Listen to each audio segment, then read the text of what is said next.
Alrighty. Okay, so welcome to week 6 of your introductory sociology class. As promised, we now move into the first of what will be roughly 15 or so empirical, substantive, kind of sub-areas of this big, lovely mess of a discipline of sociology that we've been introduced to. So we start with arguably the most relatable to everyone, but also one of the most ambiguous subfields of the discipline. So we begin with the study of culture. So by the end of today, I want you to really start thinking about, several concepts, but guiding my lecture will be the idea of cultural relativism and versus the kind of flip side of ethnocentrism. And I'll be trying to draw connections to C. Wright Mills and Peter Berger, what we learned about the sociological imagination. And hopefully, as sociologists, or students of the field right now, you can come to approach not only your own life and your own mores and norms and all these terms that we'll learn, the little folkways that you have, but that you can approach the world more generally, with an open mind, but still with a rigorous kind of academic mind. So we'll look at the debates between ethnocentrism and cultural relativism later in the class. But again, think of this still as a very theoretically rich and heavy week. But again, the first kind of application of all of these things we've been learning so far. So before we get started, I just want to make sure we're all on the same page. So your assignment was due at 2 p.m. So hopefully you all submitted it online. I saw the numbers, hundreds of them were submitted, so that's good. So just make sure you do that now if you haven't already. And no hard copies needed. If you need an extension or anything like that, please email Jason. His email is on the syllabus and on the TA contact information. But so far, I haven't received a ton of questions in that regard, so I think everyone is sorting themselves out. So today we'll talk about culture. The assignment's done. We know we have our nice first test, first of 2 midterms, and then a final exam. An opportunity to really flex your sociological imagination and show us what you know and show yourself what you know when you're being timed and everything. I'm making it sound really fun. So that test again, for students of this room, so everyone, if you're registered in the Monday section, that is Monday, November 5th, so 2 Mondays from now, from 5:10 p.m. to 6:50 p.m. Don't worry, I have that on the slide. Next week, in our last hour, so roughly from 4 to 5 p.m., I'll be running a review session. So I will be going over kind of my tips and strategies, and I'll show you some documents that I posted on Quercus that I think can help you study, not just for a sociology midterm, but for any midterm more generally. And again, tutorials we have this week are devoted to walking you through potential short answer questions. So I'll help a bit with that, but I'll try to give you more general strategies for dealing with multiple choice questions. Because as I said, when I took introductory classes about 9 years ago, I was really thrown by the multiple choice questions. In my school, I didn't write very many multiple choice tests, and I kind of fell into the trap of overthinking. So I'll discuss all of that next week after our lecture.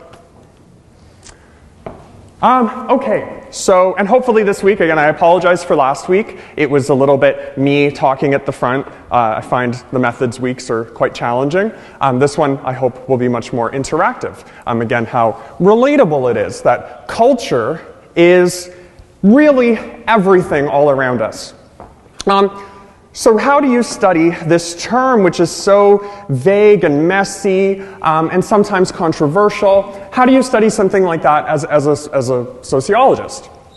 Well, what we learned in our theory weeks and even our method week is it's helpful to try to get a working definition. Remember, theories are useful for chunking and lumping and schematizing seemingly disparate bits of information.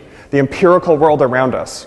So yes, we all have a sense of what culture means. We'll all have different definitions right now before taking this class. You know, the way of a group, the customs of a group, of a time, of a place. But as sociologists, there are specific kind of conceptual anchors that we can locate and then study across time and place. So you'll see a standard sociological definition of culture is that it is the sum of a group. It's a sum of a group's values, beliefs, behaviors, and material objects. So you'll often hear in the textbook and in later chapters that culture is this kind of complex intersection of practices, so what we do. A group becomes seen as a culture or a subculture or a counterculture based on what it does, the kind of practices it does on an everyday basis. You know, do they attend religious services? Do they go to formal education? Do they work in a labor market? But it's also described, or cultures are also defined and described by the sorts of ideologies, norms, and kind of governing principles they have for life. So religious ideas, economic ideas about how we should be spending our time, and moral ideas related to religion, but as we saw with Comte in classical theory, also related to our economy and the kind of science we use and the logical reasoning we use. So culture is, again, everything around you, but it's usefully categorizable around a series of things that are learned, shared, transmitted, cumulative, and, very importantly for the sociological imagination and study of the discipline, ultimately human. Culture is produced by us. We're born in times and places with existing cultures, but ultimately we can add to them. And this should be triggering the binary concepts of structure and agency that I'm always trying to bring into this class. Again, in Marx's words, we live in a world not of our choosing, but we do have the power to interpret and mediate that reality. Again, interpretive sociology and symbolic interactionism, we'll see, are huge for the study of culture.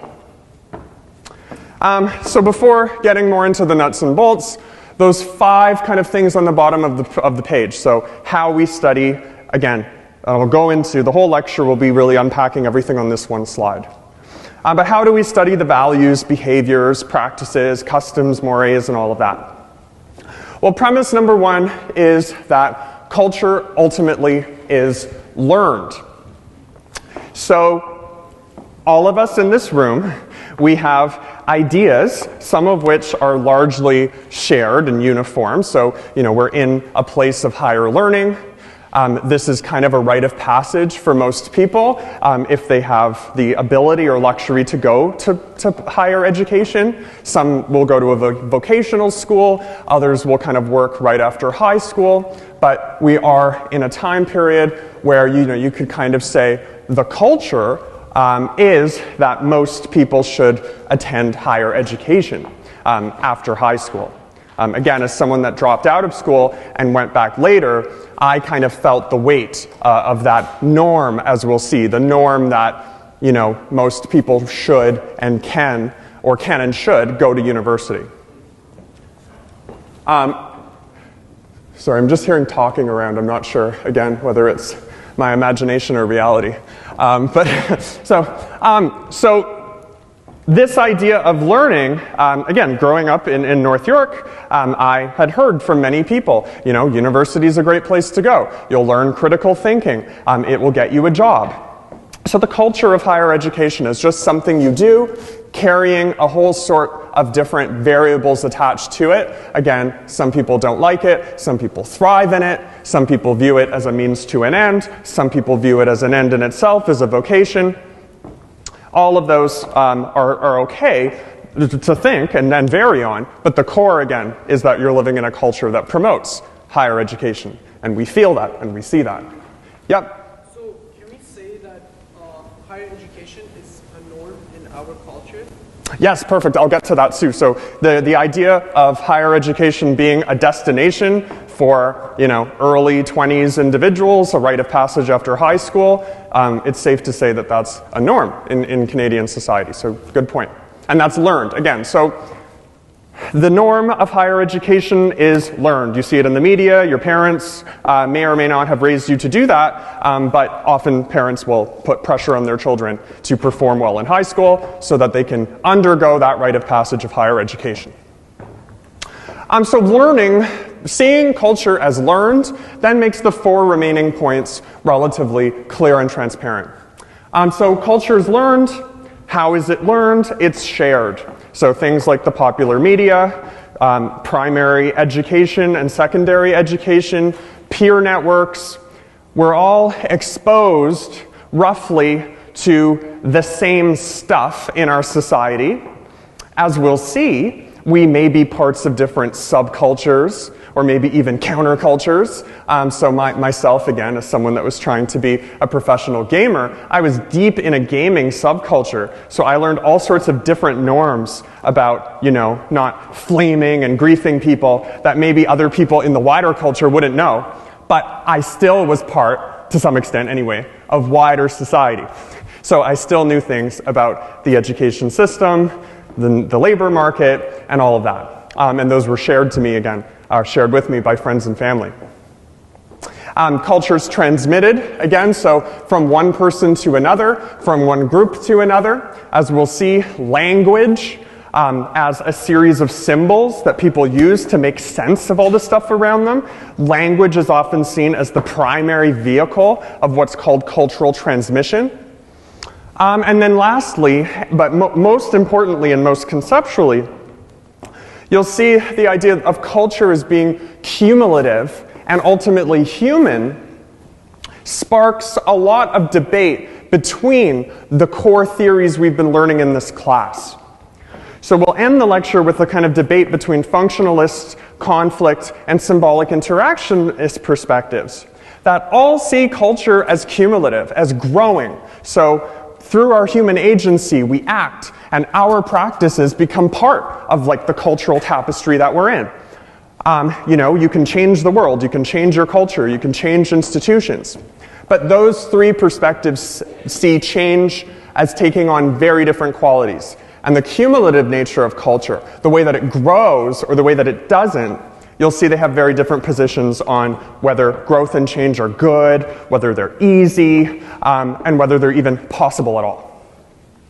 So again, this week, I was not duplicitous, but when I said we're getting into substantive areas, and it's not my fault, it's the textbook, we do start with a very theoretically rich week, which I think is good in terms of culture is being learned. You're learning to see things theoretically and conceptually, so it makes sense to start with a natural bridge. Again, the study of something that is extremely amorphous or murky and consistently debated. Okay, so again, in this class, I'm always trying to do 2 things. I'm trying to spark your imagination and get you to be hypercritical about things, but at the same time, I don't want to overwhelm you. So that's a balancing act, right? How do you inspire and make you curious to read and think of these things rather than just kind of tell you what everything is? Not that I could do that anyway, but not at the same time making you think everything's up for grabs all the time. Because as sociologists, we do have established practices and ways of approaching even something as messy as culture. So the biggest distinction that you'll see that the textbook nicely frames in the study of culture is, okay, so you're going to go out and you're going to study the world around people. You're going to say that it's cultural because, it varies across societies, varies across ethnic lines, varies across occupations, as we'll see. So the first thing you can do when you're looking at a group and their behaviors, if you want to see whether this is actually a culture, a subculture, a counterculture, anything of these concepts that we'll see, you first want to disaggregate all of the things in front of you into 2 categories. So category A, material culture. So what are the goods? What are the objects in the area that you're studying? Remember, key in the development, and this was absolutely crucial in the early development of the discipline. Karl Marx, Emil Durkheim, Max Weber, and others reflecting on the Industrial Revolution. Max Weber asking, remember, how was it that modern capitalism took off in some parts of the world but not others? Was it just these material goods, these modes of production? Or was there something non-material, something idea-based going on? So you'll see in the study of culture, the first step is often to just look, what are the goods around us? How are things produced? Are they made in factories? Are they made on farms? Remember the importance of the rural and urban split for sparking early sociological thought of people saying, how have these major economic changes impacted people's everyday lives? And then the debates that started raging between positions that saw the physical world and the goods that we've produced as exerting a strong influence on what we do, versus perspectives that we'll see, such as the symbolic interactionist one, that said, well, yes, the landscapes that we're in shape our behavior heavily, but we're always bringing something to this. The mode of production that we have, for example, only takes on meaning because we give it meaning. So these debates were central to the study of culture. Again, how do you study a group? Is it enough just to look at the practices or even the physical objects around them? Or do you have to look at this process of meaning making? So again, the study of culture is our first kind of launch pad into bringing these different theories into dialogue with one another, ultimately to answer the question of how do we study the world. So again, physical culture, think of all the things around you. So we have a university as an institution. We have a classroom with chairs and desks. We have computers. We have cell phones. All of these things are part of what you would consider contemporary North American culture. On the other hand, though, we have a whole bunch of non-material things. We have values, norms, ideas. Remember, I kind of used the running example of Western society as privileging notions of autonomy, individualism. The idea of higher education, for example, rests on what's sometimes called, this neoliberal idea of people needing to be responsible for themselves and kind of make the best decisions. So myself, again, part of my decision to go back to school was that feeling of guilt that I had when I was working part-time jobs, feeling, I've kind of messed up my life, this is not the right path for me, gaming is not working out. Again, that all makes sense given the culture I was living in, which emphasized personal responsibility.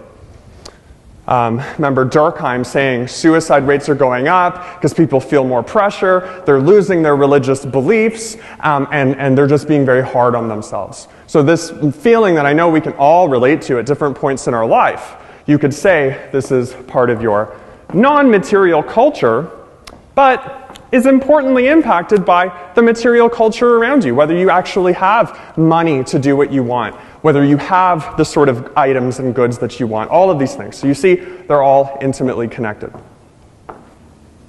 Okay, so just so we have a bit more of a handle on this important and abstract, these important but somewhat abstract notions, just to see what everyone's thinking, what are some examples of material and non-material Canadian culture? So again, we all have different ideas of what the term Canadian culture would mean.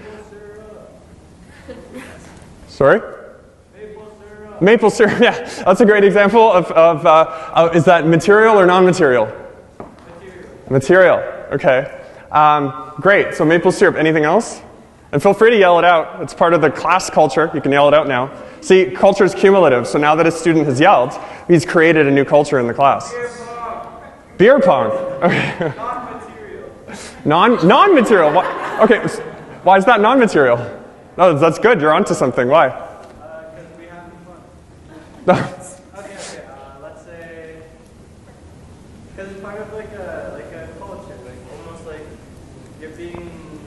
Provincetown University. That's a perfect example, because the culture, okay, so let's say there's a culture of beer pong. It's probably associated with, fraternities and sororities. We'll get to that, so that's a great example. When we get to subcultures, you'll start to see how this distinction, so everything in this class, I'm always teaching you these kind of rigid binaries, but the sociological imagination, to use it, you're always seeing that binaries should always be seen as connected. So any physical culture, so maple syrup, that's why I asked, I wasn't just being flippant when I asked whether it was material or non-material. Maple syrup is, maple syrup, hockey, beavers, mooses, meese, whatever you want to call them. Those are part of this Rocky Mountains, winter. Remember, even old sociologists were saying Canada's known for its harsh physical climate. So those are all part of a kind of imagined Canadian tapestry, right? So everything physical has a non-physical component to it, and they can be seen as almost like totems of what it is to be in Canada. And so maple syrup, again, beer pong, university students, it's part of what you do. It's saying, I'm leaving my family for the first time. I'm going to get drunk and make friends at this place and, and study too. But this is this is me, the adult me, playing pong with beer cups and drinking when I lose and whatever. Okay, so I think someone in the front, did you have an example? Yep. Saying thank you and sorry so much. People say, Americans say, oh, Canadians are too polite, and we say thank you and sorry and we hold the door. So we do that too much. So I guess that's one of the, I feel like, material culture. And it could be non-material, it could be both. I believe, I can't pick and choose, I don't know why, but I believe it could be in both categories, but I guess I could be wrong. Yeah, so it's a great example. So our kind of apology culture of Canadians being known as being very apologetic all the time. I mean, I even catch myself doing that. It's just easier to say sorry than to engage in a conversation sometimes.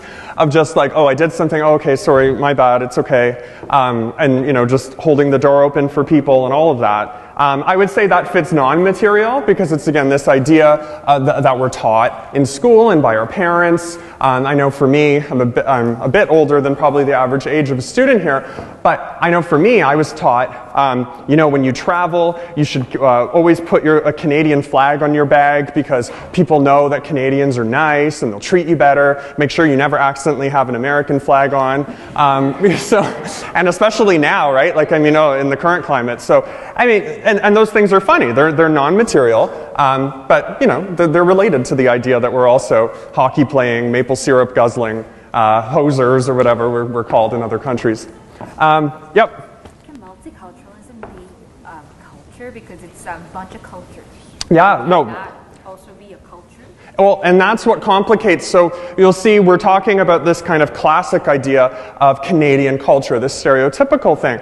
But Canada is also, so one of the reasons why people were celebrate your country when you travel is one of our major non-material kind of cultural ideas is that we're very multicultural and we embrace, what's often called the mosaic, the cultural mosaic.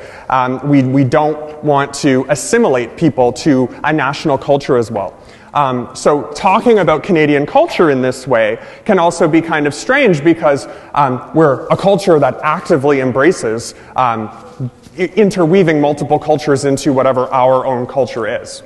As I discussed, though, with post-colonialism, seeing Canada as having its own history of exclusion and privilege for some groups helps kind of temper some of the discussions of Canada as just being, completely colorblind and multicultural. We still have a colonial residue. But yes, these are all great examples. Again, when you think, I think the easiest thing to do when you're thinking of material and non-material culture is material has to be a tangible object, so a computer, a chair, a table, something you can point to.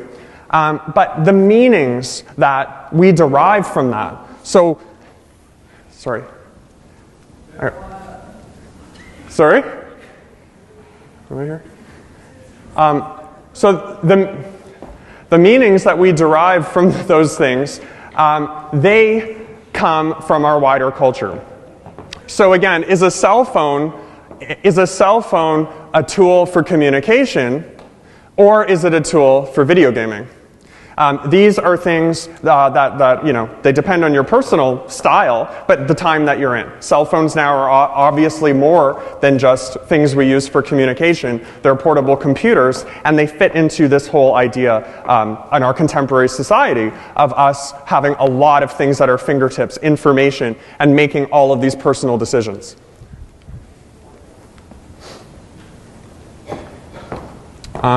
Okay. And so because this is the culture week and I can focus on norms, I don't want to be having to run around the room, but I am hearing lots of talking. So let's make a culture of learning rather than a culture of reading week and Halloween and all of these things that I'm sure we're thinking of. Or else I'll have to boost up my folkways and have very penalizing folkways, but I don't want to do that. Okay, so now dissecting culture one step further. So when we look at, and you'll see, we're not in an anthropology or archaeology class, right? So our focus is going to be much more in sociology on non-material culture. Things that have a more idea-based component than things like relics and statues and even cell phones and stuff. We're much more focused on things people say, things they learn in school, and so on. So the easiest way to dissect culture, as I said, is in terms of values and norms. So in your own life, again, think, what have you been taught is important? What have you been taught that should guide your conduct and everyday behavior? You know, we all have vague senses of what being a good person is, what being a moral person is. Typically in Canadian society, you think, okay, I go to school, I come home, I'm respectful to my peers. Then as life progresses, I go to university or college, I take some sort of training which can guarantee that I get, you know, meaningful or gainful employment. I work, I start a family, I potentially go to a church or whatever religious services I attend, and, you know, I mind my own business, but I give back to the community in some way. So the core values driving this again, individualism, autonomy, respect for one another, and now as a student said, often multiculturalism. So we'll get to that with ethnocentrism versus cultural relativism. Again, so these values largely come around respect and often now prestige, the idea of the American dream, having kind of what you want, when you want, pulling yourself up to get that. So those are guiding values. If you look at much of human behavior in this contemporary period in Canada, North America more broadly, and you ask people kind of what, doing surveys that we learned last week, or even you know, ethnographies, participant observation, in-depth interviews, all of these things, you'll see people converge or come together around some of these core beliefs about kind of how people should live and how people want to live. Now, the major drivers of these values, so it's one thing to say, okay, a culture just has values. These can be reflected in the norms, or these are reflected in the norms that are present in any given society. And as you see, all norms are not created equal. So like I kind of gave I think my mic keeps cutting out. That's becoming a norm in this class. The example I gave of there being a kind of tacit assumption that people will be quiet in this class, I'm relying on an older, more widespread, more punitive norm that you would have learned in primary school, which was, you know, like when my parents were in school, and if they talked in class, they'd like get the belt or something. That was a strong norm. So norms were, you know, relatively strong ideas that constrain people's behaviors. So the textbook gives an example of adultery. And so the norm of someone in a committed relationship not having extramarital or extra-relational affairs. Other strong norms, and again, some of these points are debatable, whether they're stronger or weaker in your own mind or in the minds of what you assume people around you are thinking. but also strong norms such as not cheating. So remember, I had you go through the academic integrity checklist on your essay and take the plagiarism quiz, and that was because the norm of doing your own work and citing people reflects values of the university around learning and honest thought and debate and all of these things. And again, personal responsibility. It says even if you did it by accident, you're still responsible. So that's a strong norm that comes with what are called sanctions. So rewards for following the norm are that you can do well on the assignment, you can be liked by professors and TAs, in an academic way where you try to be professional.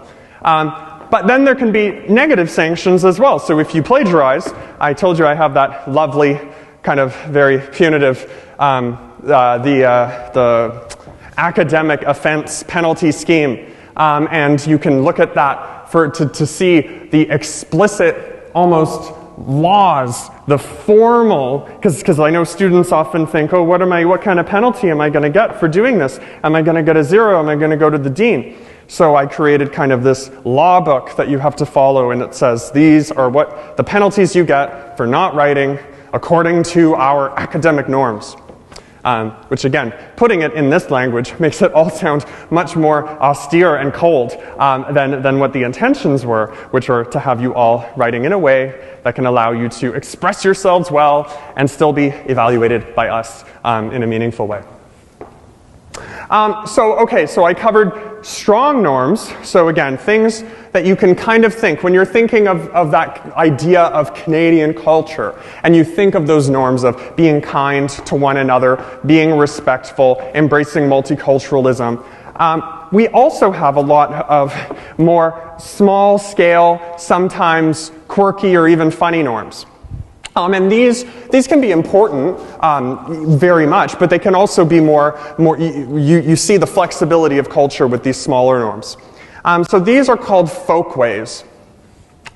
So an example of a folkway would be the idea that when you're on an escalator, you're supposed to stand on the right side and let people walk on the left. That's so that we don't cause big traffic jams in the escalator, and people want to get where they're going. That's particularly important on those kind of moving sidewalks in airports when people are like running for their planes. So that's a folkway. I would also consider the way we say hi, how are you doing, as a typical greeting. That's a folkway. It's something that's accumulated over time, evolved, and kind of just became part of greeting.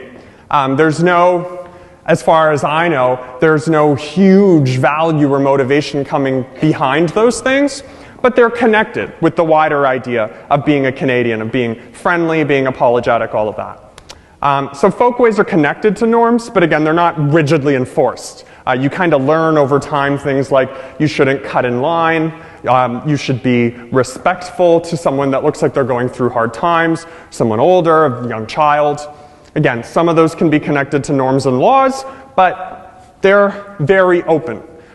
So our greetings change, the kind of word we use, hey, how we're going, how are you doing, or, like, yo, what's up, or you only live once, going into YOLO. And so we have all these little folkways, these things that are connected to the culture, but change a lot. So music and our tastes, we learn from media, and these things change over time. Okay, so that's kind of the core. I know there's all of that was only point one. But that's really the densest part. So we have culture, we look at objects, and then we see how those objects fit in these nice, invisible, messy kind of idea-based tapestries, these norms, these laws.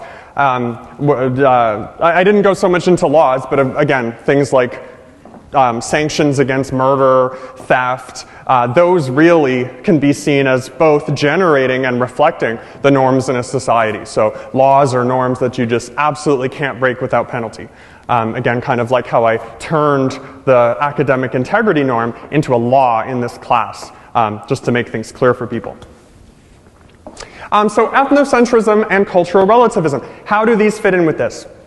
So as sociologists and just as everyday regular people, oh, yep. So what you were saying about like the laws and like how social, I was like, what if everything we learned growing up was wrong? And, like laws were just put in place to like protect certain kinds of people. So a law against murder or whatever, or stealing or any of those, like they're just in place to protect people who like didn't know a way to protect themselves. Great question. So what if all the laws in our society are wrong, is what the student said. So first you'd have to say, okay, from whose perspective as a sociologist, so how are we debunking those laws? So from you'll see this in the end of the lecture when I frame functionalism against conflict theory against symbolic interactionism. A functionalist would answer your question by saying, no, the laws were people adapting to their society. You know, they were being hurt by others. Remember I talked about Hobbes. They give some of their authority to the state, and then the state protects them. It evolved. Why would you change that? But a conflict theorist would say something very much similar to what you said. They would say, no, we look at these laws around us about, you know, murder. Think of the vagrancy laws that I talked about, how that was to penalize kind of farmers that didn't want to move to cities. A conflict theorist would say, these laws aren't neutral, they're protecting the ruling class. So people debate about those kind of questions all the time, about what the true function and origins of the laws and norms that we have are. So long-winded way of saying I don't have an answer to if you find out, if you have you'll see the concept, if you have a personal culture shock, maybe it's time for you to join a counterculture if that happens. But at a personal level, you can say, hey, I've realized my cultural values are not what I thought they were. And that's a good kind of sociological moment to have when you become critical of your own milieu, of your own little ecosystem. But there's no definitive answer for what you can do in that sort of situation. That's very personal. Okay, so ethnocentrism and cultural relativism. So learning that the world is, yes, physical and artifactual on the one hand. You can categorize different times and places by the kind of technologies they have. Again, I always use that example of kind of agricultural societies becoming industrial, and then all the cultural changes that brought about, the separation of spheres, people working outside of the home, amplified kind of quarreling and real stratification between men and women as roles were defined. All of these things are cultural things coming out of a physical change. But now that you have this kind of in your toolkit, this idea of looking at behaviors, norms, practices, values, folkways, what should you do when you're looking at quote-unquote other cultures? How should you approach these topics? So ethnocentrism and cultural relativism, again, another one of the SOCioA03's famous binaries. This binary talks about two ways of approaching culture that people typically alternate between. And as you'll see, you know, I'm framing that a little bit in a punchy sort of way because I don't think anyone ever wants to think of themselves as being ethnocentric. But there is a tendency sometimes to think, you know, the way I'm doing things is good. Again, because we want to avoid having existential crises all the time. So ethnocentrism. So this is, according to the textbook and other sources, the standard definition of it is the tendency to see one's own culture as superior to that of others. So this should be drawing, like ding, ding, ding, big bells to something we learned in the Contemporary Theory Week. Remember Edward Said talking and his concept of Orientalism. So Orientalism, as noticed through physical culture, remember depictions and pictures of countries in the quote-unquote Orient depicted by Western scholars and books and media messages and all sorts of things that he documented in the 20th century. One of the central ideas behind Orientalism was that Western scholars were kind of both portraying Eastern countries and extracting information from those countries in a very kind of hegemonic, top-down, power-loaded way. And again, they didn't necessarily have a conscious idea that they were doing that. But this idea of superiority was so ingrained in Western society, again, of thinking, we've had things figured out, we're post-cultural, we're going to look at other societies' customs, catalog them, judge them, and things like that. So ethnocentrism is this tendency to restrict what we imagine to be culture. And we pare that down by judging other cultures using our own logics and our own understandings. And we kind of impose that. We colonize other cultures in a way by using our value systems, what we expect, and we judge other societies for not meeting that, or for doing something different, or for doing something quote-unquote other. So again, these in Weber's terms, these are ideal types, right? Most people, I think, particularly taking a sociology class, we all have ideas about what we think are good norms, good values, good ideas. That's what the textbook means by a tendency to be ethnocentric. But on the other hand, people also have another tendency, and one that perhaps at least is taught more in higher education, to make up for the fact that many people don't think this way naturally in Western society. So cultural relativism is the inverse of ethnocentrism. So rather than starting from the assumption that, the time I've grown up in, the place I've grown up in, the ideas I've learned are just correct, they're not really cultural, they're just how things are, but other cultures are different. Other places have quote-unquote culture. Rather than starting that way, you say, why don't I see that I'm living in one culture, call it, culture A or culture D or whatever you call it, and let me see how other people live. So for example, this would be an approach to, say, the video game community by starting from the assumption, let's see, let's be like Dorothy Smith, go in, do an ethnography, let's study gaming communities and see what kind of norms and values they have. That would be a kind of culturally relativist study.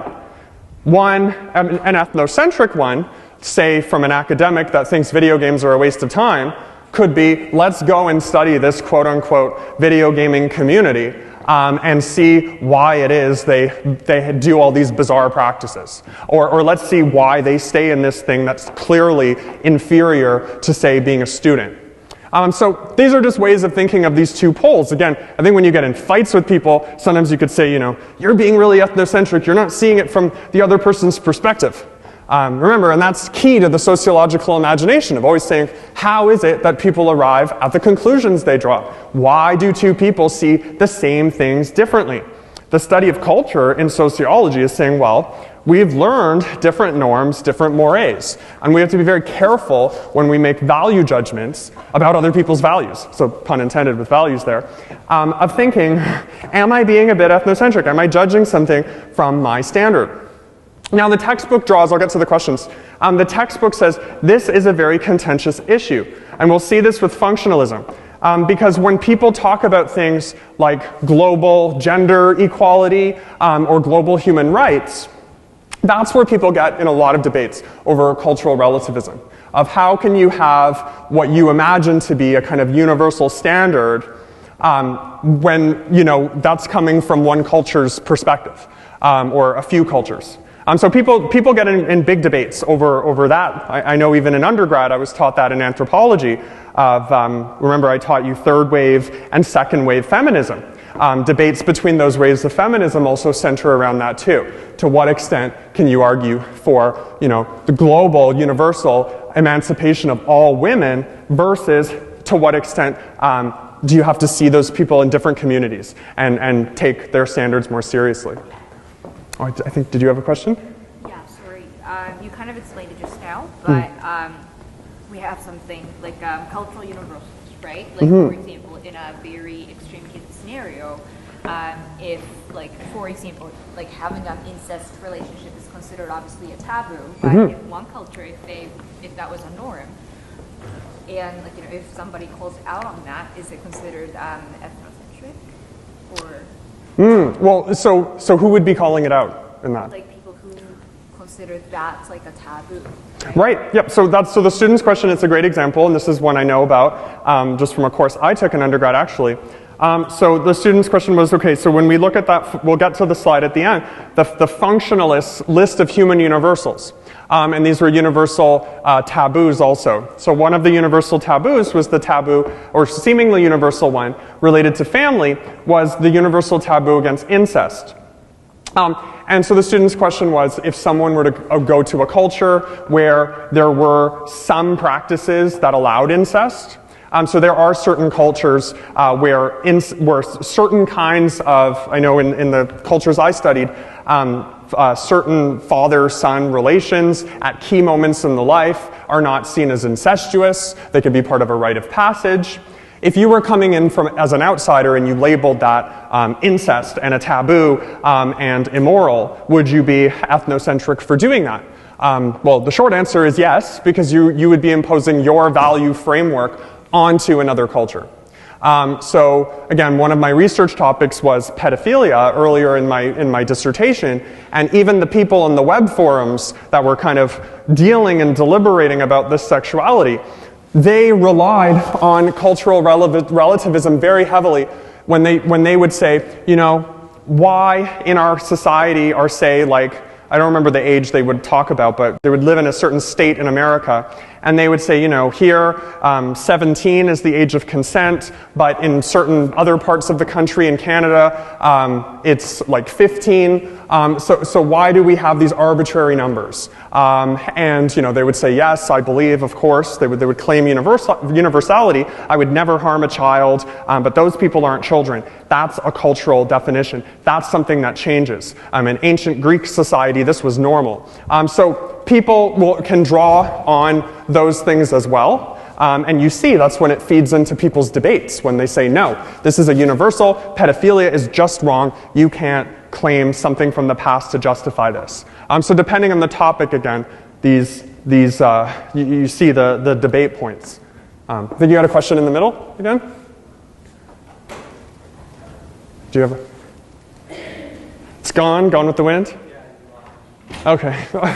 All right. So we'll finish ethnocentrism and cultural relativism, and then we'll have, I think for the timing works out well. It's one of those serendipitous weeks. Okay. So then we'll move on to language after the break.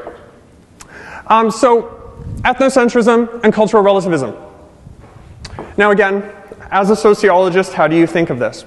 We all have internalized our cultural beliefs. You know, again, you're sitting in this room, all of you, for different, you know, special reasons, I'm sure, but you converge again around your shared cultural ideas that university is something valuable. Even if it's just getting a credential or a degree, it's still valued to some extent. It's going to help you with something in your life. Ideally, and I'm here to help you with that, I want it to be a time of reflection and learning and engagement and excitement and all of that. But, you know, we have our different motivations. So looking at ethnocentrism and cultural relativism, you can see this concept come up of culture shock. Now I'm sure you're all familiar with what that is. So culture shock is the idea that you're entering a new area, somewhere you've never been, say you're traveling somewhere, or when we get to subcultures, again, smaller kind of pockets of one society. So the very first time I went into like a video game tournament in a video game store, culture shock, ooh, what are all these people doing sitting at consoles? You know, where's the light, where are the windows? You know, so, oh, what's happening? So you can have a culture shock at a major level if you're seeing people speaking a different language, dressed differently from you. Or you can have a more minor one if you see a pocket of people, again, I use gamers because it's funny and personal to me, but you see people playing tabletop board games, consoles, all these things, and they're, drinking energy drinks and all of this. So the importance of realizing ethnocentrism and cultural relativism is to help you with this process of culture shock to really realize what's going on. So oftentimes, and I think there was the textbook has this nice kind of 4-stage progression that people go through when they have culture shock. So culture shock can be defined as a feeling, very similarly to Durkheim's concept of anomie, actually, and that's why I'm lecturing on this, to help draw connections, of a general feeling of disorientation. You're in somewhere new, you don't know what to expect, you're not quite sure what things mean, why they're going on in this way. So one of the authors in the textbook said this culture shock can usefully be studied as occurring in 4 stages. So stage number 1, and I like the terms they use, so stage number 1 is the honeymoon phase, or stage. So I enter the gaming arena and I say, oh, what a wonderful world, whatever, Little Mermaid. And I go and I see, oh, it's just a land of video games and O. Henry bars and Red Bulls. I want to go here all the time. This is so fun. Then a week in, I have culture shock stage 2, crisis. I start to see that in this nice little subculture pocket, the people have a lot of internal fights with one another. There are factions. There are the cool kids and the cruel kids and all of these other people gaming pockets around. And I see that the Red Bull's actually like $4. And I see like, oh, my teeth hurt after all the O. Henry and it's not mixing with the Red Bull and I'm having like mouth problems. And then I'm in a state of crisis. I'm saying I came here thinking that, I didn't really know what to expect, but I saw this great gaming community. And then I'm seeing this side that I didn't expect. And now I'm forced to recover from this unsettling time. So again, I come in, I'm wooed, this is so great, and now I'm having doubts. And now I recover, I say, okay, well this makes sense, like obviously if I'm drinking 5 Red Bulls and eating 10 O. Henrys, I'm going to feel a bit weird. So I need to not do that. And obviously people are going to have fights with one another. They do that in the real world. I came in thinking this was some like magical pocket, but that's not life. So I recover and then I adjust. And so this, I'm framing it very funnily, but this is, I think, a useful way to think about when and why and to what extent you may have positive and negative reactions to cultural things or things that seem different to you. Some things like, wow, this is a great practice, this is better than what I'm currently doing. I think you can think of another example with this, so this would probably be more relatable. So show of hands, anyone that has a part-time job or a full-time job right now? Okay, so many of you. So, and show of hands, do your employers ever talk about workplace culture? Okay. Yeah, so does anyone want to give me an example of what their workplace culture is or what it's supposed to be? Because I know those can be 2 different things. Anyone want to share their workplace culture? Or a hypothetical workplace culture if you don't want to out your place? Yep. Well, I used to work for a hot pot restaurant, and everyone working there was always hoping that there wouldn't be like a group of like 6 people coming in at 10 o'clock, because usually that stretches out their work time to like 11 or 12 o'clock. So that's just one workplace culture. Just praying that the customers just leave early so everyone can just get off work. So you had a culture of wanting to close on time. Yeah. Okay. But yeah, so oftentimes when you see something like a work culture or a corporate culture, again, I have a lot of friends that work in human resources, you'll see this too. You enter a new job and they tell you what their corporate culture is, their workplace culture. We're tolerant, every Fridays or whatever, so we're all nice to each other, the zero tolerance for meanness among employees. We have ping pong tables and catered lunches, and every Friday we like have a work night out. And that's kind of the culture you're taught. You go in, it's all great. You have this honeymoon, you're like, yes, I'm so happy. I'm working for this company that's like Google or Apple, and it's all rosy. And then you have a crisis after a while when, again, you start to realize, oh, those were the aspects of the culture I was taught, or the aspects of, that they were framing to me, but there's all these other things going on. Or I actually miss my old job. So let's say I was a teacher, and then, or me right now, let's say I'm a lecturer, and then I go and get a job in one of those offices, and then I say, you know what, I'm actually starting to miss the culture of my old workplace. I'm missing some of the autonomy that I had, the idea that I could work from home. This new culture is now starting to feel heavy on me. And then I adjust, and I recover, and I recalibrate again. And even you might not draw the explicit connection between, why you're happy or unhappy with a job, or with a course, or with a friend. But I think this idea of ethnocentrism and cultural relativism, when you think again, as a sociologist, that central thing I'm trying to teach you in this class of thinking, what assumptions am I bringing to the stuff that I'm analyzing?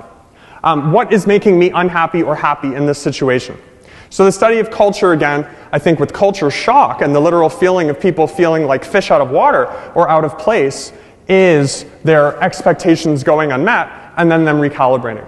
And so we'll see after the break, when we talk about language, language is a key part of this process of potentially feeling very, very happy or feeling unsettled, at least temporarily. Okay, so we'll take a 10-minute break and we'll return at 3:17. And if you have any questions about anything, as always, you can come up and talk to me.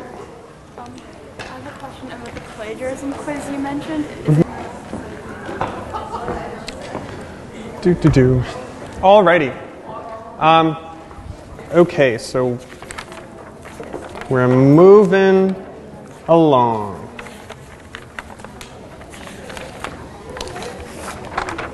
Okay. So again, culture shock, and some of you had some great questions about that during break. Again, my role as lecturer of this class, I like to extend the things you read in the textbook to help you think about how they apply to new situations beyond just the ones. The textbook obviously tries to do that too, but I'm trying to get you to be more creative with these concepts and make use of them in your everyday life. So culture shock, again, when you think I'm entering something new, a new relationship, think of the stages in the honeymoon phase. Obviously, that applies to things beyond just going to what you imagine another culture to be. So these concepts have what's called fungibility and practicality. They have a lot of use. Okay, so studying cultures. So again, we've worked our way up to now something that I think you can see as a nice complex blend of material and non-material culture. So cultures are often defined, when you just think of cultures as being different countries, different regions, even continental, they're often defined based on the language that a given group has. So language, as you see in the definition here, is a shared set of symbols. You learn an alphabet, you learn your verbiage, your nouns, you learn how to communicate. Different languages have different amounts of, say, adjectives and descriptors for the same things. So you often hear examples of, cultures with cold climates, so like Canadian, northern populations, Inuit populations.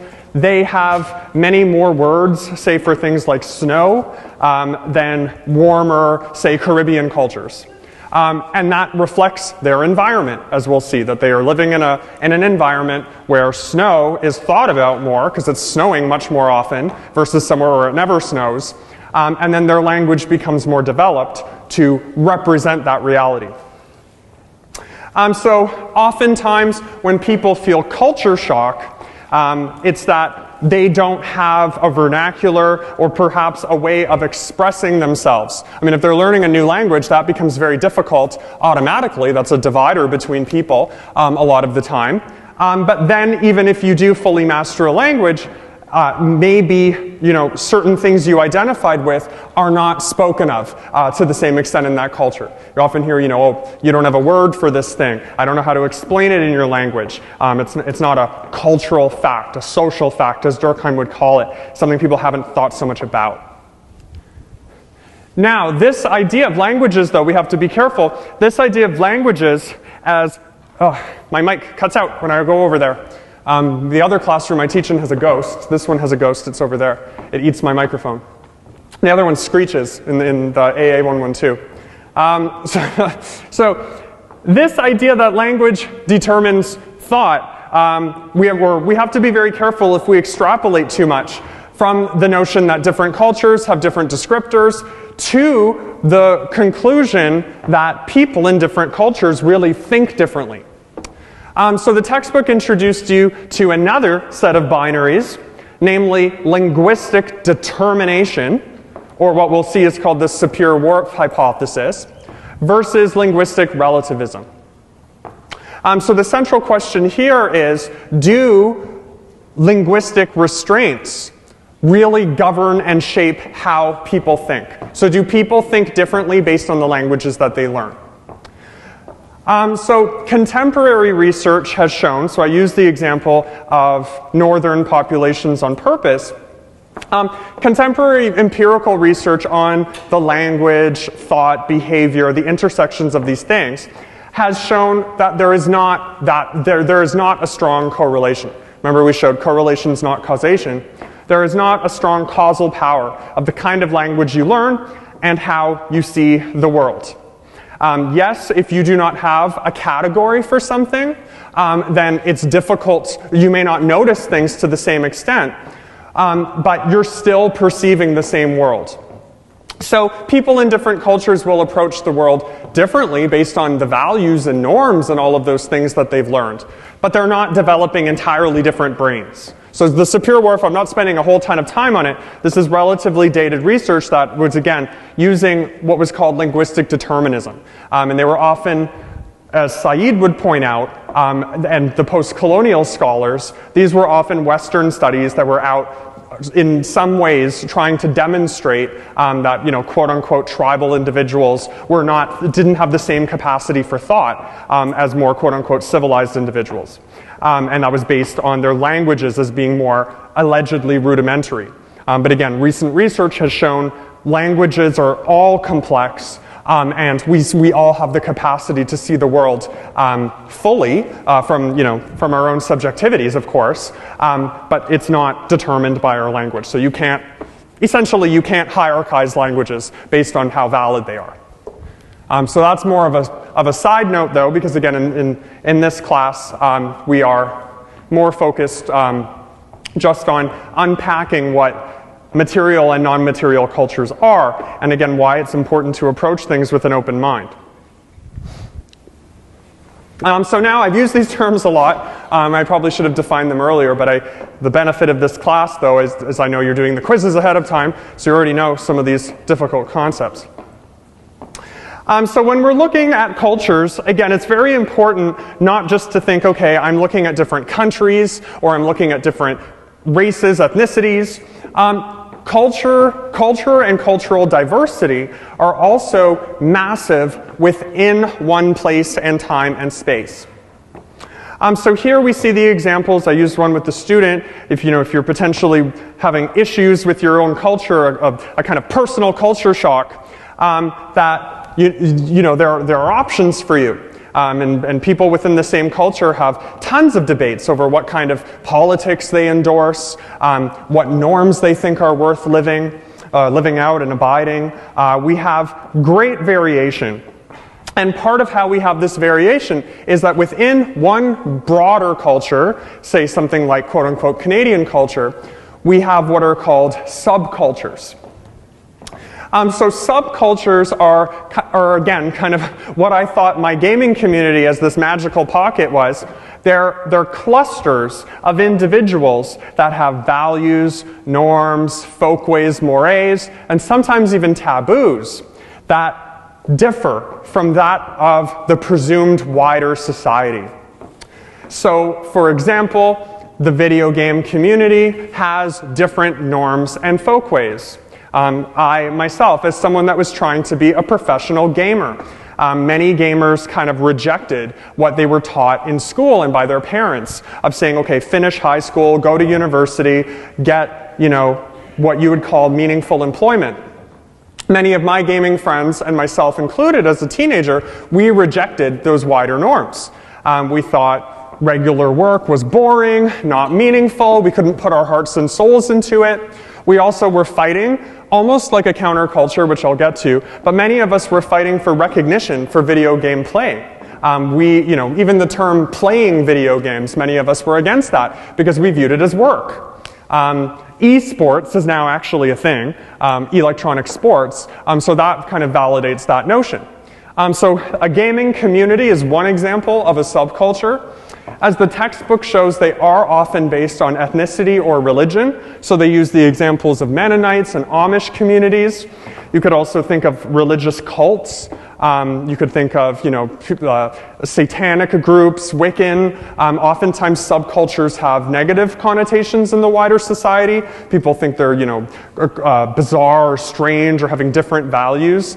But when you come in from a more relativistic perspective and you could read sociological studies on these groups. I studied Satanism and Wiccans and all of these things, and many of my students have in the past.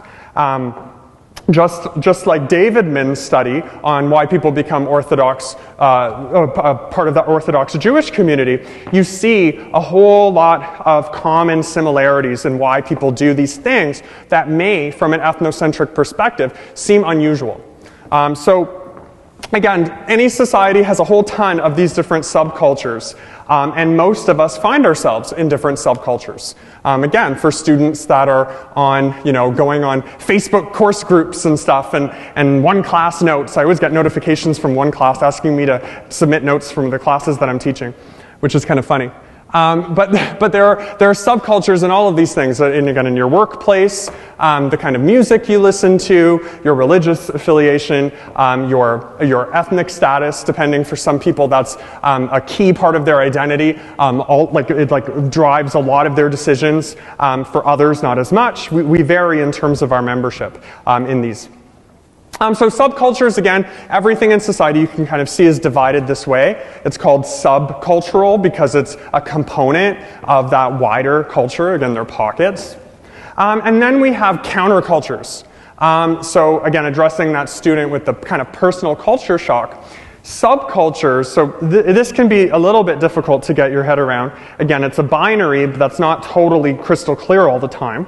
But an example of a counterculture, so a group that is actively resisting the wider culture, would be a group that is performing actions that are illegal or highly stigmatized or seen as taboo. So an example of this would be that they use in the textbook the Hells Angels. So gangs, motorcycle gangs. You could think of a counterculture. I mean, they're all debatable, but I think many people would think of a counterculture as being, people that protest. So, like pro-life protests. People that are part of those protests may quite often see themselves as part of a subculture. But you see in the news, there's lots of fights and people picketing those protesters saying, you're fighting against women's rights, and you shouldn't have the right to do that. And so I think many people, many feminists would see those pro-life individuals as countercultures, that they're fighting women's rights. And again, if you talk to one, they may say something different.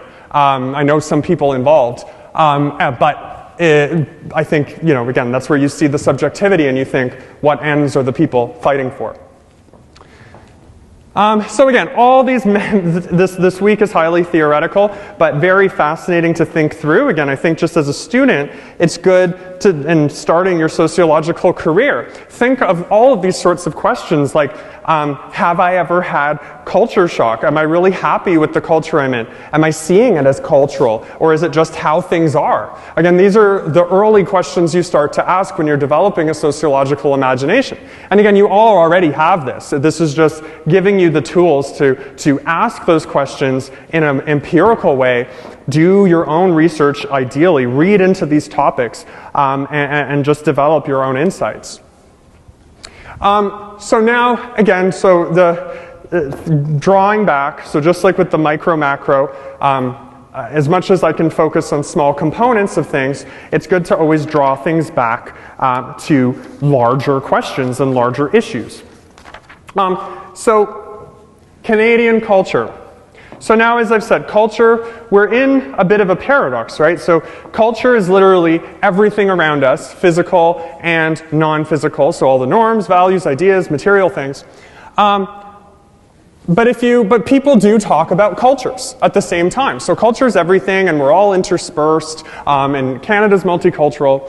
But at the same time, there is such a thing, in popular media anyway, as a Canadian culture. So in your opinion, what are the defining features of Canadian culture? And so I know someone already said as an example maple syrup, and I gave a few, but does anyone just have a couple examples of what you think? When you think of Canadian culture, what really comes to mind? Yep. Toronto slang. Sorry? Toronto slang. The Toronto Sun? Slang. Slang. Oh, Toronto slang. So what's an example of Toronto slang? Someone, like, when they're agreeing with you, they say out loud. Oh, yeah. Okay, so Toronto slang. So yeah, like living in the six or whatever, is that? Okay, shows I'm not very hip. I always thought it was 6-6 because it's like 6IX, so I'm like, who came up with that, right? It's to trick people. Okay, so anyone else? I think Toronto slang, representative of Canadian culture. Yep. Tim Hortons, yes. So Tim Hortons, that would be, physical culture, but then a whole Tim Hortons culture that we have of just, lining up for coffee, having it in all our universities. The Tim Hortons here is always so packed. I have to go to the kiosk, and I'm always hoping 2 people are working and not 1. Okay, so we have Tim Hortons, we have Toronto slang. Okay, one more. And remember, we want defining features of what anyone would kind of think of Canada. Yep, so we have 2. Slow lifestyle. Because in Canadian, they always live in a slow pace. It's very relaxing lifestyles. So relaxing lifestyle. So good. See, because people can debate. I'm sure some people are like, no, I'm always running around. What are you talking about? Yep. Free healthcare. Free healthcare. Yep. We are definitely known for that. Yep. Beaver. Yes, we're known for our special animals, the beaver, the polar bear, the loon. Those are very Canadian. So here, so good. So as I said, there are a few core things we tend to be known for. So those were all examples of, with the aside of slang, those were examples of kind of physical things that make us what we are. When you think, how do you explain Canada to someone? What do you think people stereotypically think about us?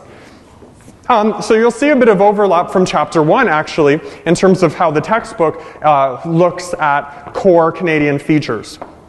So remember I mentioned Canada's relationship with America. It was very strong in defining kind of what our core culture was in the late 19th and throughout the 20th centuries as Canada was, kind of becoming its own. It was this British colony that was colonized after America. This native land colonized after America was colonized.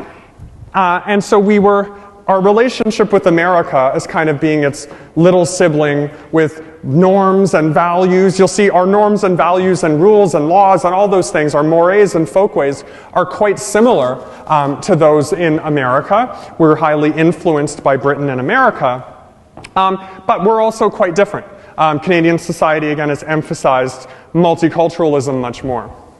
And part of this relationship that they say, why we're different, why our norms are different, is rather than having the same sort of historical race relations that America had, namely, a history of slavery of black individuals and anti-black racism.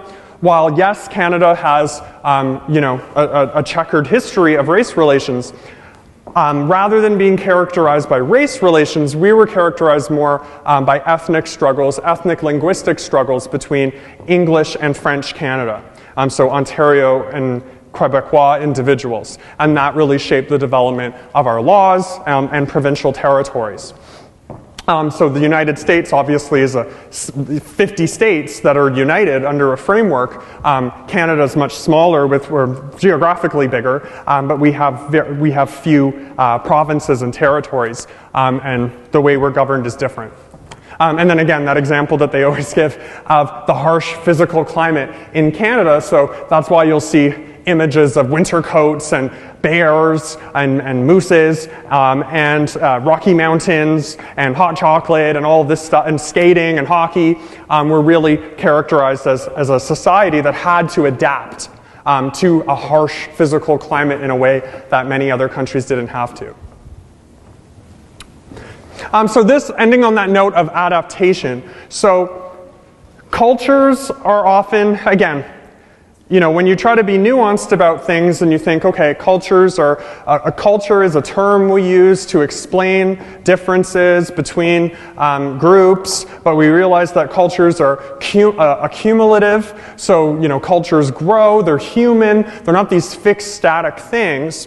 But at the same time, people in different times and places do have very different norms and opportunities in their lives. So using the classical thinkers, I think, is really helpful to think through this. Again, I keep harping on the idea of the Industrial Revolution as really sparking so much social thought. And all those debates you saw between, Montesquieu, Hobbes, Locke, Rousseau, Durkheim, Weber, and then Dorothy Smith, Gramsci, and the contemporary people, they're all thinking, how did these physical changes, how did they impact us? So cultural change is a massive topic in the field of just, how do these norms, which greatly shape us, so think of gender norms, again, another running example I use, of, when we talked about the gender wage gap, that's hugely a product of long-standing norms that occurred around that time of the Industrial Revolution, of women being seen as responsible for the home, men going out and working, and then norms and customs and folkways coming out of that, of, men making more money because they're earning a family wage, men being expected to be primary breadwinners. All of these things, even though they're changeable, they greatly impact all of our lives. So when studying cultural change as a sociologist, there are three kind of key stages you can look at for how cultures grow. And again, the important thing here is to do justice to the cumulative nature of culture, that things that are already existing are very impactful in how we act, but we do still have a capacity to change. Again, structure and agency. So I'll just try to give some quaint examples of these things, because I know the textbook gives more, maybe more immediately relatable ones. So when you're analyzing cultural change, the first thing you would do is look at what kind of discoveries have been made in the culture that you're looking at. So a discovery is something that has never been existing before as humans have known it. So the kind of key discovery that I would think of, and I think a lot of people might think of, is in kind of Homo sapiens evolution, even kind of beyond any specific culture, but the discovery of fire, right? Oftentimes people think of the discovery of fire as being the beginning of what we would see as modern societies and civilization. With the development of fire, people were then able to live in areas they couldn't anymore. They wouldn't freeze to death. They could cook, so they wouldn't be food poisoned. They could start hunting things differently. Our appendixes eventually became non-functioning. Although, at some point we could eat raw meat. We can still eat some raw meat. But fire represented so much. It was a huge discovery. There are other discoveries now you could see, things that are created whole cloth or wholesale, like totally new. So things like telecommunication, the idea that we can communicate with one another, not face to face, so the telephone. So we have fire, we have telephones. These then spark new cultural change. So again, imagine you're living your life as a gatherer-hunter, and then someone finds fire, and then that changes what you hunt, changes how you gather, changes where you live, and then someone innovates based on that. So now you're living in this society, you have fire, and then someone creates inventions based on that. So you have a fire that can keep you warm, and then now you make something like some rudimentary version of a furnace or a hearth, something that can contain the fire, or you create a lantern. The lantern now lets you go into new spaces. So with telecommunication, someone creates a telephone, it's in the home, then that becomes more sophisticated and cheaper, so rather than just elites having phones to like keep tabs on their butlers or whatever, everyone can have phones. And then starting in like the mid-80s, you then have cellular phones, so you're innovating on an existing technology. And then having cell phones allows you to, if you stay out an hour late clubbing, you can like text your parents or something. So now you've innovated your teenage rebellion. You can leave a voicemail. You can do all these things. Whereas if you didn't have a cell phone, it's like, you better be home at 1 or else I'm going to think you're dead or something. Now it's like, oh, I can just text you. And then it's okay. I might get in a fight with you later. But subcultures can grow out of that. And then also, obviously now the cell phone becoming a smartphone and having, a computer at your side all of the time. Computers becoming laptops. So the cycle here is you look at cultures and you see, looking at those physical objects, what discoveries were key sociologically to how that society developed and what innovations took place and what unintended consequences perhaps did they have. So remember Mr. Merton, the functionalist, we'll get into that in the 3 theories. Looking at any of these discoveries and innovations as a sociologist is seeing that they impact culture and they impact societies in ways you may never be able to predict. So again, someone working on creating a telephone in the early 20th century would never think that now is going to let you, watch Justin Bieber memes in class in a university or something. Hopefully no one's doing that. But so this is, again, a discovery leading to an innovation, leading to cultural change. And then diffusion, again, is when cultural items transfer from one group to another. So this is something personal to me. I know virtual reality software, VR stuff is becoming much more widespread now. I was at a VR conference recently, and I was surprised. One of a big VR official working at I don't remember the company name, but they're high up COO or something of a VR company, and they said actually many of the virtual reality innovations are coming from the video game community and people retooling, like modding and hacking Xbox Kinects. So Xbox Kinect is like, it lets, you can play dancing games and stuff in front of the console and it records what you're doing. So people apparently have hacked that. And so this thing that was made for video games has this diffuse effect. People are now using it in this more techie VR community because the gaming community said, hey, this video game device can actually be retooled.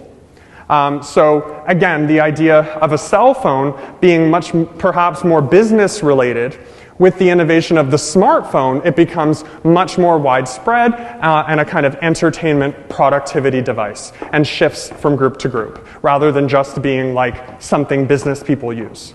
Think of BlackBerries again too, and how BlackBerry was really seen as a business phone, whereas iPhones now, everyone has them, and they're seen as, again, just something you have. So before we wrap up with the final theoretical kind of mapping and seeing again, okay, we've learned all of these concepts, how do we fit them schematically into the core foundational theories of the field? So thinking, I've given some examples of smartphones and stuff. How have discoveries, inventions or innovations, or diffusions changed your own culture? Can you think of any examples of these things which you believe were impactful?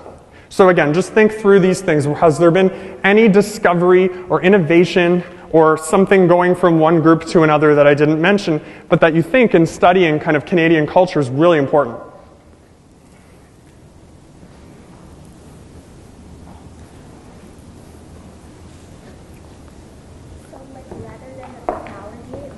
What do you want to say? No one's used this today. I just have one question. Okay. Is it like, rather than your example, like anything else? Yeah, anything else. Anything. I know you all have tons. You probably are all innovators yourselves. What? Yep. I guess the legalization of weed is a really good one because the discovered like medical benefits and other sort of, I guess, outcomes of using it have led like a change in Canadian culture to wanting it legal.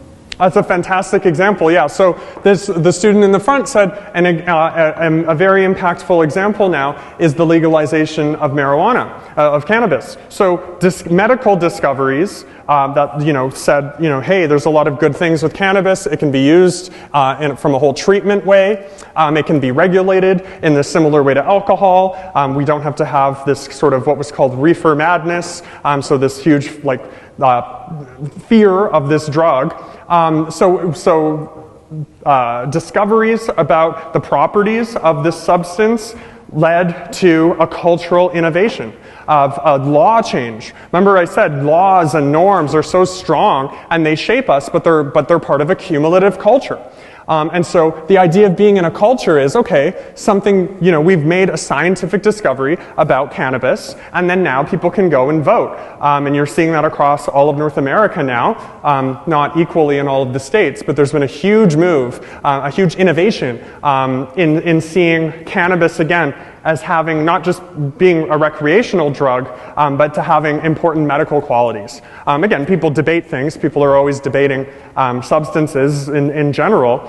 So there's been a lot of skepticism as well. So it's not a wholesale. It's not everyone's taking it in. And there's a lot of regulation. Even on campus, I got emails. I think they're going to ban smoking on campus. So in order to ban cannabis smoking, I think they have to ban all smoking. And vaping and everything, so rather than just like pinpointing cannabis. But we'll see how that works. Again, it's a great example. Discoveries lead to innovations and then diffusion. So again, you can think of the cannabis example too, something that was largely underground, that members of potentially subcultures or countercultures used. The textbook talked about the hippie subculture, which was also a counterculture for people that were really like key in the free love movement. So you could see cannabis prior to legalization as being kind of more stuck and trapped within that, but then a medical discovery leading to it as now being something accessible to the wider public and part of Canadian culture. Yeah. I saw it on TV, so there was an ad where parallel parking. So how in a car now there is something called parallel parking, so you don't have to like manually do it. The car actually does it for you. So I believe that wasn't impactful because in the future, in the past, the tester, like the driver who takes the test, the instructor, they would fail students by saying that, oh, you can't parallel park or something is wrong with your parallel parking. Now I feel like cars that has parallel parking, they'll be like, you know what, the technology is doing it for me, so I don't have to learn it. So I guess that was what I feel like that's like in one of the impactful thing that our culture is changing in a way. Like for example, gears too. Before there was like manual gears, now there's like, I don't know what to call this, like there's the gear. So I guess some of them, they're like culture changing. Like my dad would be like, oh, let me teach you how to do it. I'm like, no, there's like, you know, it's auto. I don't have to learn. Great example, yeah, because it's, so with driving as well, if there is, you know, a new cars that can parallel park for you, that'll change the nature of driving exams. If people were repeatedly failing, parallel parking is notoriously very difficult. If you don't have to do that, if there's an innovation, then that will change the nature of driving. An example I learned in undergrad, one that was talked about a lot too, was with the advent of cell phones and smartphones, people have gotten a lot worse at memorizing phone numbers.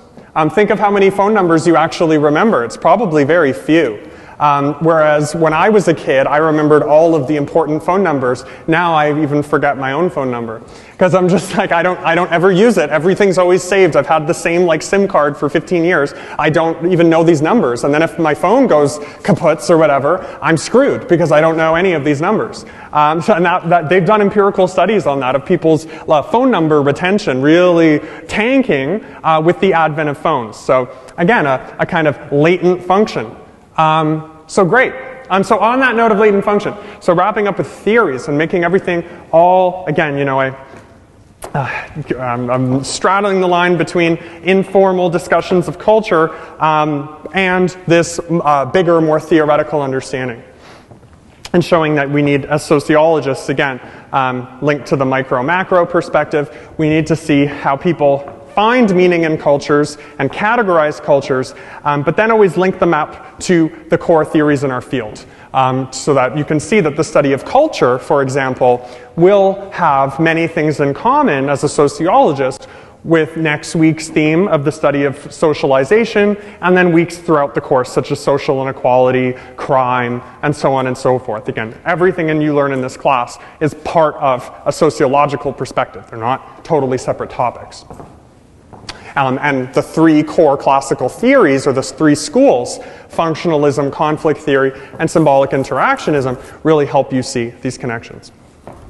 So functionalism, so the study, these three theories, or these three theories serve as three different perspectives for viewing the question of what is culture and how does culture impact human behavior.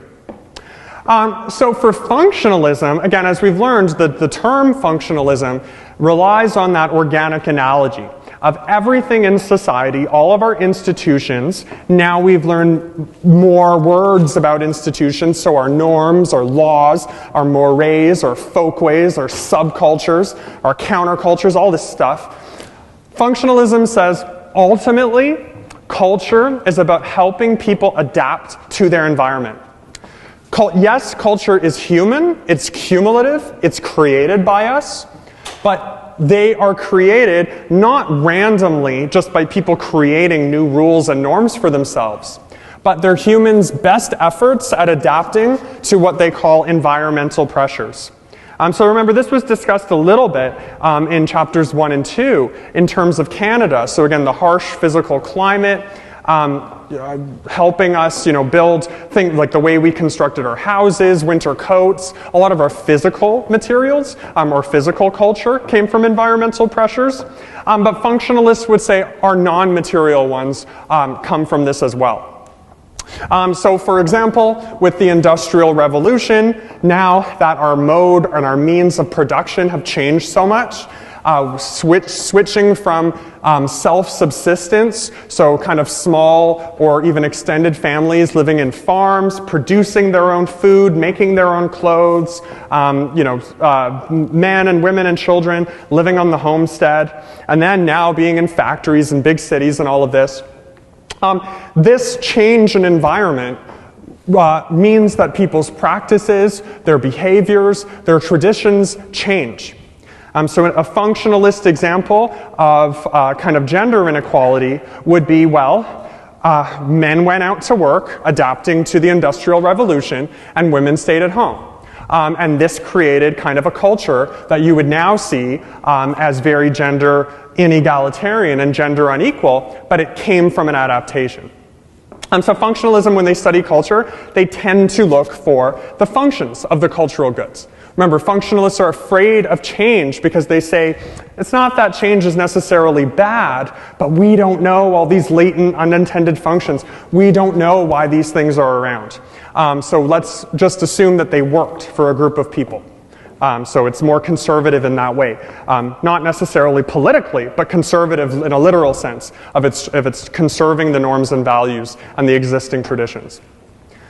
So the existence of what they call cultural universals also speak to this as well. So functionalists, when they study cultures, they see things that pretty well every culture demonstrates to some extent, some of which are lighter, some of which are heavier. So the idea that people have personal names, that there are games, that there are jokes, that courtship or dating to some extent happens, that there are property rights to some extent. Again, some are much more communal, some are much more what you would think of capitalist.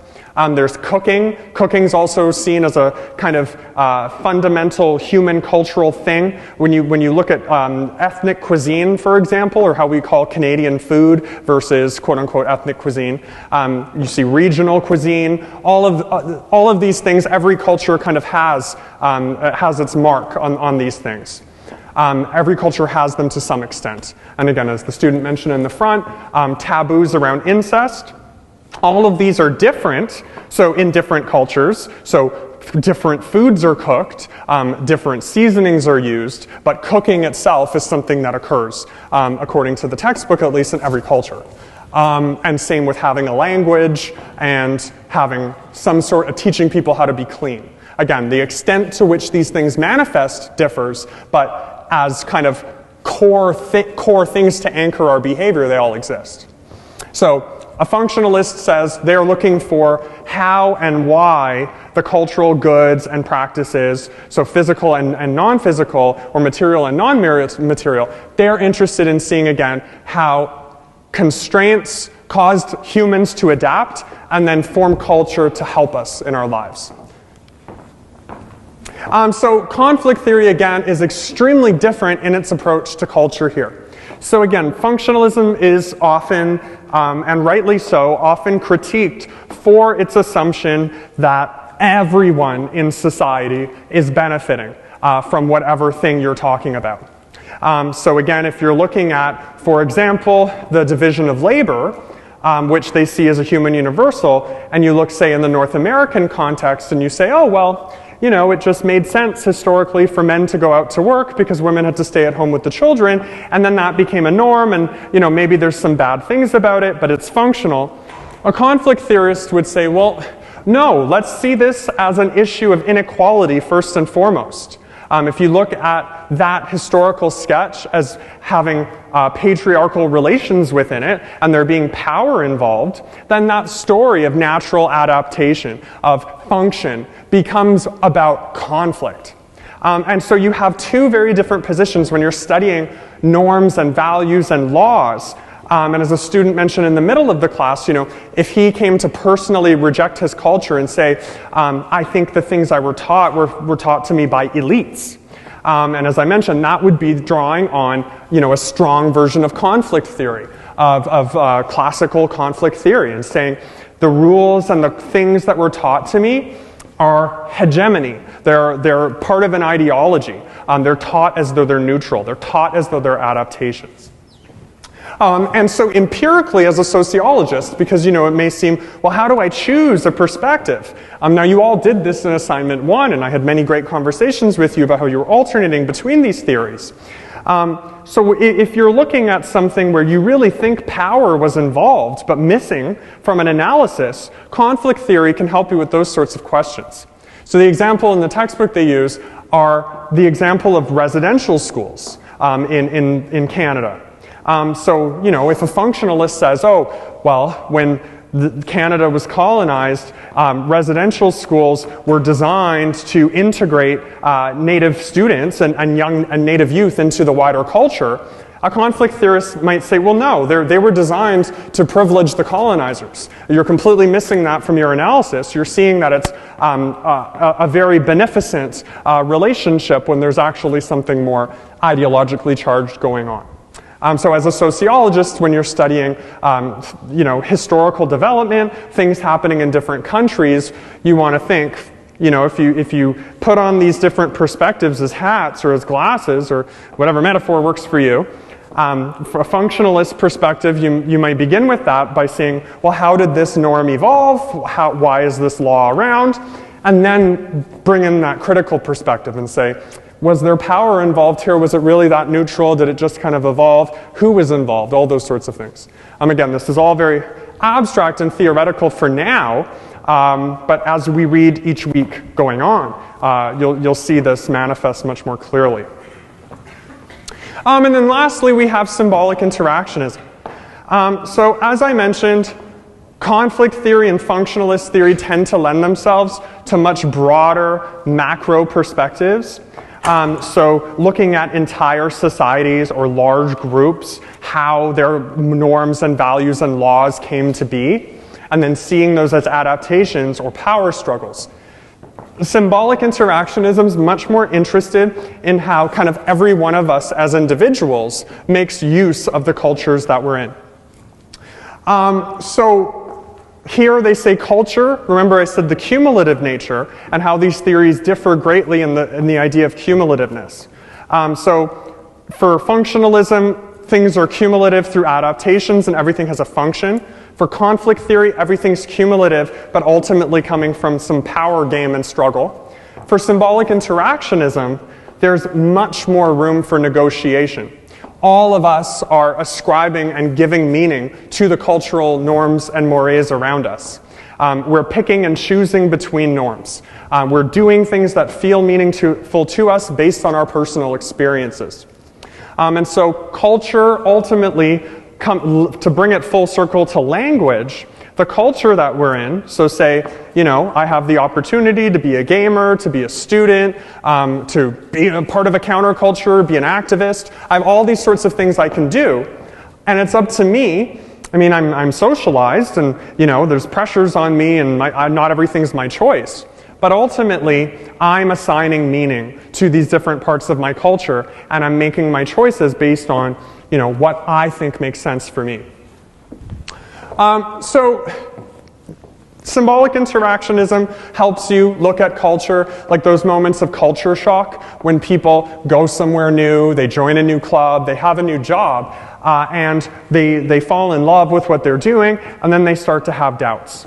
Symbolic interactionism is very focused on personal meaning making, and again, looking at the cumulative nature of culture and saying, well, we could push this in a different direction. We've been interpreting things this way. We've been interpreting work, say, in the early 20th century as men's domain. Let's see it not that way. Let's see it as neutral. And again, when you even thinking of cannabis, and you can say, okay, we framed this as a prohibited topic. Let's reframe that. So symbolic interactionism again is showing really the relative nature of the cultural symbols we have. So just going forward, so things to think about. So this will help you frame every other week. You'll notice in pretty well every lecture, I'm always going to end by drawing broad connections to kind of asking you how would a functionalist, symbolic interactionist, and conflict theorist see the topic that we've just discussed. And again, this is not just to force you to read theory all the time, but to see all of these different subfields as connected and all part of this sociological imagination. But also, just like our methods, to see that there is no one unified sociological view of these things. Those are three core perspectives through which people use to ask different empirical questions.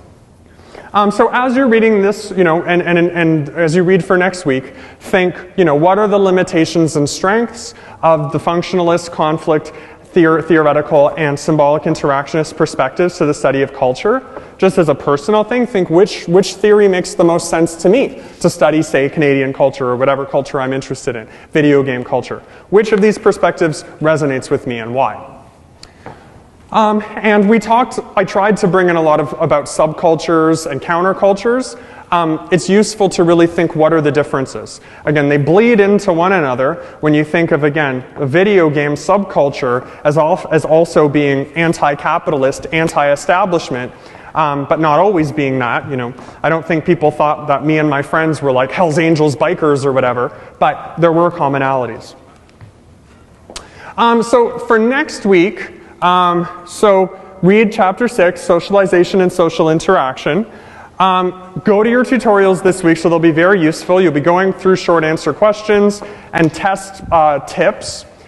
Before you go to your tutorials, you should look at these documents that I uploaded. So I created a new module. So if you go under modules, you'll see you'll see tests and exams. I would start, you can read them in the order that I have them here. So you'll just see this was a study guide written by a former student in a previous iteration of this class. We're using this, these are classic sociological concepts. If they haven't been discussed in the same way in the chapter, don't worry, you don't need to know anything on this. Religion obviously comes later, but this was a very useful kind of study guide for a student for how she took notes. And then we have tip sheets on how to write multiple choice test questions. And I will be going through these in more detail next week in this time period, so roughly 4 to 5 p.m.